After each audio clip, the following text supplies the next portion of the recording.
네, 여러분 안녕하십니까? 2026년 7월 20일 이민멘토의 주식 레벨업 시작해 보도록 하겠습니다. 시청 전에요. 좋아요와 구독 그리고 알람 설정까지 부탁드리도록 하겠고요. 시장이 참 쉽지가 않습니다. 저는 후반에는 조금 강세는 아니지만 오전보다는 좀 들어 올리면서 시장을 마감하는 게 맞다라고 생각을 했거든요. 실제로 지금도 그렇게 생각을 하고 있는데 뭐 이미 지금 한 3시가 넘어가는 시점에서 오늘 시장도 참 힘없이 빠진다. 왜 그러냐면 나스닥 선물 지수도 많이 빠지지 않고 잘 버티고 있고요. 특히나 일본 시장은 오늘 휴장입니다만 대만 증시 같은 경우도 지금 원래 조금 떨어졌다가 양봉으로 마무리가 돼가고 있거든요. 근데 우리나라 시장은 오전보다 더 밑으로 떨어지는 게 조금 앞뒤가 안 맞는다라는 생각을 좀 하고 싶고, 그래서 아마 오늘 시장도 여러분들 참 많이 힘드실 거다. 전체적으로 코스닥이 오전에 매도 사이드카가 걸렸었는데 오후에 들어오자마자 코스피도 같이 양시장 매도 사이드카가 걸렸고요. 지금 시장은 이렇게 생각합니다. 저는 시장을 무조건 긍정적으로 보진 않거든요. 저도 좀 조심할 때 조심하자라고 얘기를 하는데, 지금은 예를 들어 이런 거죠. 우리가 최근에 시장이 폭락했을 때가 미국 이란 간의 중동 사태였고, 그리고 그 전에는 엔캐리 트레이드 때였고, 그때도 글로벌 증시가 난리가 났었고, 그 다음에 그 전으로 또 가면 2024년도에 11월 달에, 11월, 12월 달에 계엄령 사태가 터졌을 때, 그때가 솔직히 주식 투자할 때 그때가 제일 힘들었거든요. 왜 그러냐면 그때는 우리나라만 빠졌어요. 그래서 국장 탈출은 기능순이 거기서 나왔거든요.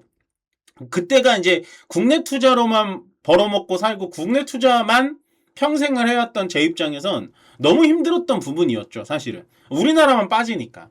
근데 이제 그 세 가지의 큰 틀로 본다면 그때 당시에 결국에는 팔지 않고 주도주를 갖고 계셨다면 매도하지 않고 계속 있으셨던 분들은 결국에는 다 올라오거든요. 뭐 악재는 끝나기 마련입니다. 그러면 최근의 악재는 무엇이냐? 뭐 예를 들어서 지금 여기 써놨던 뭐 중국의 키미 K3 뭐 이런 것들이 악재냐? 아니라고 생각합니다. 오히려 이제 중국의 K키미 3 같은 경우에는 제가 봤을 때는 우리나라 메모리 반도체의 또 다른 호재로 보여지고요. 그냥 떨어뜨리기 위한 악재를 만드는 거다라고 생각합니다. 지금은 그냥 단순히 어떠한 종목과 어떠한 섹터에 악재가 있는 게 아니에요. 가만히 생각을 해보시면 지금 최고점 대비해서 한 40% 정도 빠졌거든요. 이거는 금융위기라든지 전쟁이라든지 아니면 코로나 때 이슈처럼 뭐 어떠한 질병 관리에 있어서 마비가 되지 않는 이상 이렇게 오진 않습니다. 물론 이러신 분들도 있겠죠. 그럼 그 전에 시장이 급격하게 올라온 게 있지 않냐. 근데 과거에 시장이 많이 떨어졌을 때 보면요. 급격하게 올라왔을 때는 꿈과 희망으로 올라왔습니다. 이슈로 올라왔어요. 근데 이번 시장에서 올라온 건 반도체에서 숫자를 보여줬기 때문에 올라온 겁니다. 그리고 AI가 미국 시장 글로벌 증시의 중심이 됐는데 그 AI가 초반에는 GPU로 한창 날아다니다가 그 GPU가 D램과 낸드 플래시까지 낙수 효과를 보여주면서 전체적으로 올라갔다라고 보시면 돼요. 그러면 숫자로 인해서 올라온 게 정말 맞기 때문에 오히려 지금은 수급과 공포의 심리로 인해서 떨어지는 것밖에 안 된다. 라는 게 맞습니다.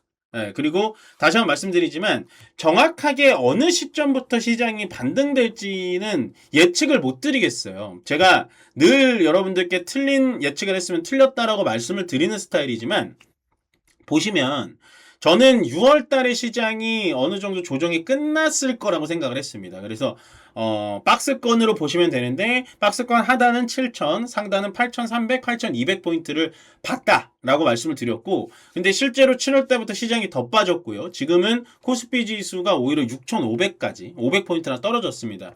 그만큼 예측하기가 굉장히 힘든데 이런 차이가 있는 거죠.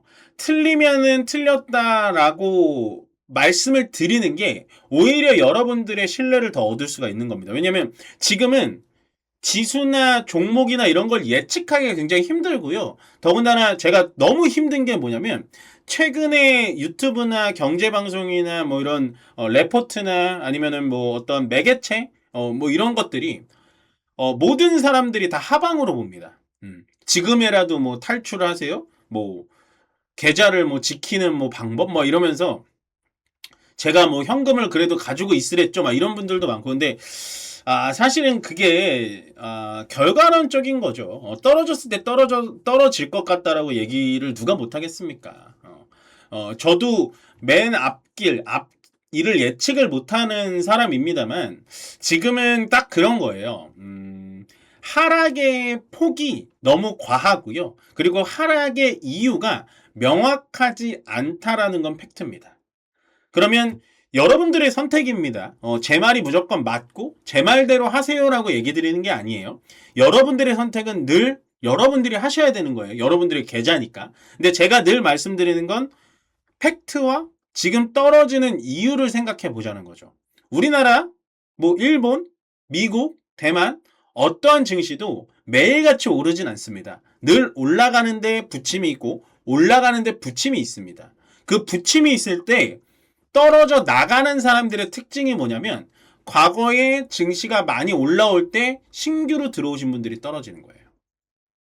네, 그래서 저처럼 정말 시장을 오래 있던 사람들은 사실은 힘들죠. 왜냐면은 뭐 설명할 게 많이 없고 더군다나 뭐 저도 저희 이 가족분들을 운영을 하는 입장에서 상당히 뭐 이렇게 답이 없잖아요. 지금은 버틸 수밖에 없으니까. 그래서 참 힘들죠. 더군다나 저도 이제 개인적인 TMI를 좀 드리자면 이 시장이 너무 힘들고 뭔가 이렇게 방법이 보이질 않으니까 뭐 올라가는 종목 오늘 100개밖에 더 있습니까? 방법이 안 보이니까 이제 막 스승님한테도 전화해보고 스승님이 딱 한마디 하시더라고요. 힘들어서 전화했냐? 그러니까 평소에 연락 잘 안 하거든요. 평소에 연락 잘 안 하는데 전화하니까 힘들어서 전화했냐? 딱 이렇게 말씀하시고 근데 딱 한마디 하시더라고. 민아 네가 주식을 몇 년 했냐?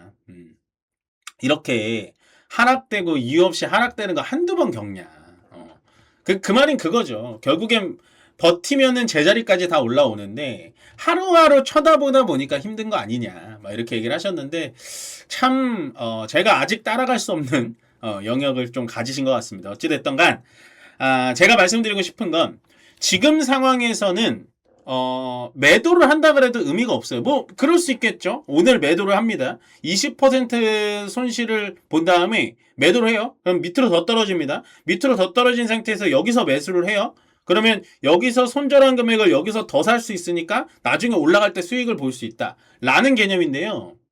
그렇게 할 수 있는 사람이 몇이나 있을까요? 저도 그렇게 못합니다. 예, 물론 그런 건 가능하죠. 지금 자리에서 비중을 뭐 한 20% 30% 줄여놔요. 그 다음에 밑에서 삽니다. 근데 이 찐바닥인지 아닌지 어떻게 아냐고요. 예. 저는 주식 투자를 정말 그렇게 쉽게 설명하시는 분들이 너무나 많아진 게 상당히 속상한 거죠. 주식이라는 게 그렇게 마음처럼 되지 않거든요. 예, 마음처럼 되지 않습니다. 그분들을 무시하는 게 아니라 그분들의 말을 듣고 쉽게 결정을 하는 분들이 있으신 것 같아서 안타까워서 말씀을 드리는 거예요. 쉽지 않습니다. 그것도. 네. 여러분들을 무시하는 게 아닙니다. 쉽지 않습니다. 그렇게 보시면 되고요. 잔소리가 좀 길었네요. 자, TSMC도 미국의 397조, 400조죠. 400조를 투자하겠다라고 확정을 졌습니다. 더 이상 도대체 뭐가 나빠야 될까요? 저는 참, 그러니까 이런 게 어려운 것 같아요. 전체적인 바탕은 계속해서 상승의 바탕, 그러니까 좋은 환경을 만들어 주는데 수급이 너무 안 좋고 심리가 너무 안 좋으니까 시장이 빠지는 게 해석이 안 되는 거예요. 제가 수급밖에 얘기를 못 하는 거죠, 지금. 그게 너무 안타깝다. TSMC가 그리고 추가적으로 뭐 이번 인터뷰 때 이제 컨콜 때 어떤 얘기를 했냐. 반도체 수요가 부족하지 않다라고 하는데 반도체 공급이 많아져서 수요가 부족하지 않다고 하는데 어떻게 생각하시나요? 딱 물어보니까 TSMC가 딱 이 말했어요. 앞으로 5년 동안 반도체 수요는 줄어들지 않을 것으로 믿습니다라고 얘기했습니다. 네, 왜냐하면 조심스러운 거죠. 주가가 많이 빠졌으니까. 이 얘기도 했어요. 향후 2, 3년간 공급이 늘어날 수 있을 지언정 반도체의 수요는 여전히 부족할 거다. 저는 TSMC의 이 말이 가장 정확하다라고 느껴집니다. 예, 왜 이렇게 생각하냐면 SK하이닉스의 최태원 회장도 똑같은 말씀을 하셨지만 어쨌든 SK하이닉스와 삼성전자는 메모리 반도체를 파는 입장이기 때문에 부족하다라고 조금은 과장되게 얘기할 수 있어요. 그냥 냉정하게 얘기하면 그러진 않았겠지만. 근데 TSMC는 어떤 회사죠? 메모리 반도체를 납품받고 설계도를 납품받아서 그거를 조립하는 회사입니다. GPU랑 낸드 플래시 D램을 합쳐서 조립하는 회사예요. 그러면 TSMC는 조립만 하는 회사이기 때문에 가장 객관적이고 중간적이게 볼 수가 있는 거죠. 근데 그 TSMC가 향후 5년간 반도체 수요 절대 부족할 것 같지 않다. 예, 그런 얘기를 했다라는 건 조금 뼈 있는 말이 아닐까 라는 생각을 하기 때문에 저는 감히 얘기를 하자면 8월 달에 굉장히 바빠질 가능성이 높습니다. 8월 달에. 시장은 6월 달, 7월 달 2달간 조정 나올 수 있거든요. 조정이란 말은 취소할게요. 조정은 아닌 것 같습니다. 2달 동안 하락이 나올 수 있거든요. 근데 8월부터는 조금 달라질 가능성이 높다. 지금 개인 투자자님들 절대로 떠나시면 안 된다. 말씀드리고 저는 이것도 좀 안타깝습니다. 이건 금융당국에서 좀 해줘야 될 것 같은데 국내 주식 변동성 피로감으로 서학개미들이 점점 늘어나고 있어요. 이거는 서학개미를 욕할 게 아닙니다. 환율이 올라가는 거 서학개미 때문이다? 뭐 그런 말도 안 되는 얘기도 했었던 우리의 금융당국인데 현재 국내 증시 변동성이 왜 일어난 건가요? 레버리지 ETF 때문에 일어났습니다. 물론 저는 저번 주에 이제 ETF에 대한 규제가 나왔음에도 불구하고 그게 이제 좋다 아니다라고 얘기는 안 드릴게요. 그거는 뭐 그분들이 전문가니까. 근데 저는 언제나 어떤 액션이 좀 빠르게 필요했다라는 얘기를 드렸는데 일단은 보자면은 맞다 틀리다는 얘기는 안 하겠지만 저라도 제가 만약에 국내 주식 투자를 하더라도 저는 안 하고는 있습니다만 국내 주식 투자를 하면 저도 이쪽 갈 것 같아요. 너무 힘들잖아요. 하락하는 게 힘든 게 아니라니까요, 여러분들. 그냥 위아래로 흔드는 게 너무 힘들고 떨어지는 이유라도 명확하게 알면 버텨라도 보겠습니다. 네. 제가 떨어지는 이유, 버텨야 되는 이유를 여러분들께 100번, 1000번, 10,000번 얘기해도 귀에 안 들어온다고요. 시장이 이렇게 떨어져 버리면. 내 계좌가 20%, 30%, 40% 마이너스인데 제 말이 귀에 들어오시겠습니까? 네. 그래서 저는 뭐 이 지금의 규제 정책이 맞다 틀리다라는 거는 얘기를 아끼겠습니다. 그거는 금융당국이 알아서 하시는 거고요. 다만 조금 더 강하고 그리고 좀 더 우직한 규제가 필요할 것 같다라고 정리 드리겠습니다. 오늘은 시장의 뭐 강세업종 하락업종 요건 하지 않겠습니다. 뭐 이건 크게 의미 없는 것 같아서요. 하지 않고 이슈만 좀 전달 드리고요. 제가 말씀드리고 싶은 이제 한마디는 그겁니다. 하락의 이 조정폭이 거의 끝난 것 같습니다. 저는 그렇게 생각해요. 저는 6월달을 생각을 했지만 조금 더 늘어질 수는 있죠. 근데 결론은 주식이라는 거는 회귀복능이라는 게 있어서 지금 삼성전자, SK하이닉스가 저 정도로 돈을 잘 벌고 또한 코스피 지수가 선행 PR이 5배 수준밖에 안 된다라는 건 역대급 저평가의 과매도권입니다. 그러니까 여러분들 매수하라는 말씀을 이제 못 드리겠어요. 사실은 매수하라고 말하고 싶은 마음이 정말 굴뚝 같은데 매수하라고 말씀 못 드리겠지만 최소한 한 가지만 하지 마십시오. 지금은 시장에서 도망가서 매도만 하지 마십시오. 이 또한 지나가니까요. 너무 용기 잃지 마시고요. 시장이 좀 심한 감은 있습니다만 여러분들 절대로 희망 잃지 마시고 꾸준히 저와 같이 시장 이겨나가시길 바라겠습니다. 그럼 끝으로 좋아요와 구독 그리고 알람 설정 부탁드리면서요. 저는 여기서 마무리 짓도록 하겠습니다. 고맙습니다.